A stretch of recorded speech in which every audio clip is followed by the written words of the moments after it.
ever felt yourself victimized by someone staring at you? Good evening, I'm Barry Nolan. Terry Murphy's on vacation. Glad you could join us.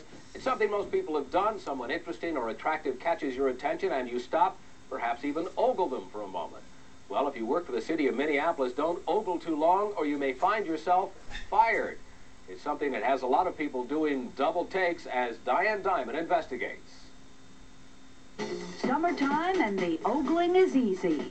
Guys checking out girls, girls checking out guys. It seems as natural as eating, this visual feast. Truth is, we probably wouldn't have given ogling a second look if officials in Minneapolis, Minnesota hadn't decided to crack down on city road crews that dare to stare. The day that I stopped looking, might as well put a bullet to my head. Well, dude, better duck.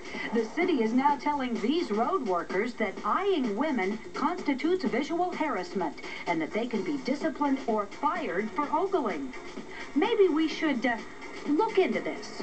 It's probably just an attempt to quantify or to put a label on what seemed to be occurring. What seemed to be occurring was that men were looking at women. No whistling or lewd remarks, just looking. There's nothing wrong with looking. You know, as long as they don't say anything to them out of the way or whatever.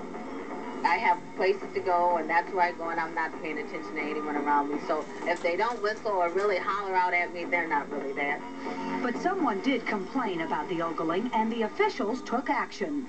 In a letter to its 80 road pavers, the city said that, quote, crews have been eyeing the women walking by. This visual harassment, as the city calls it, will stop immediately.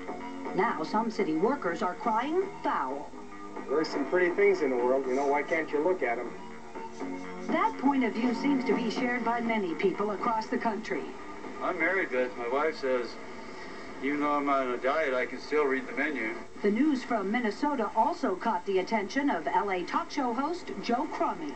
I think it's stupid. I think it's like social Prozac. You know, nobody's supposed to be upset anymore in this country. Crummy says that defining ogling could prove difficult.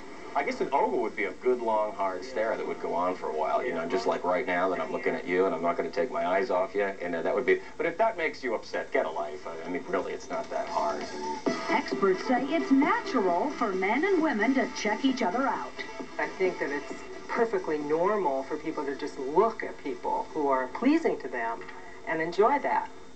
But public opinion over the new rule in Minneapolis appears to be divided.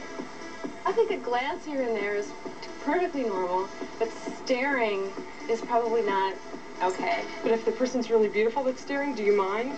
You know? It's like, oh, if you don't like what the person looks like, then it's offensive, which I think is crazy.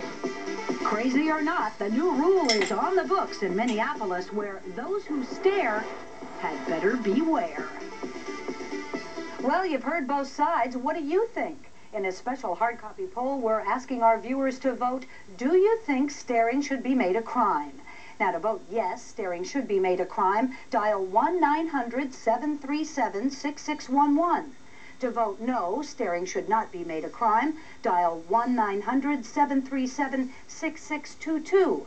Each call costs 50 cents, and you must be 18 or older to vote. We'll repeat these numbers for you a little later in the show. Barry?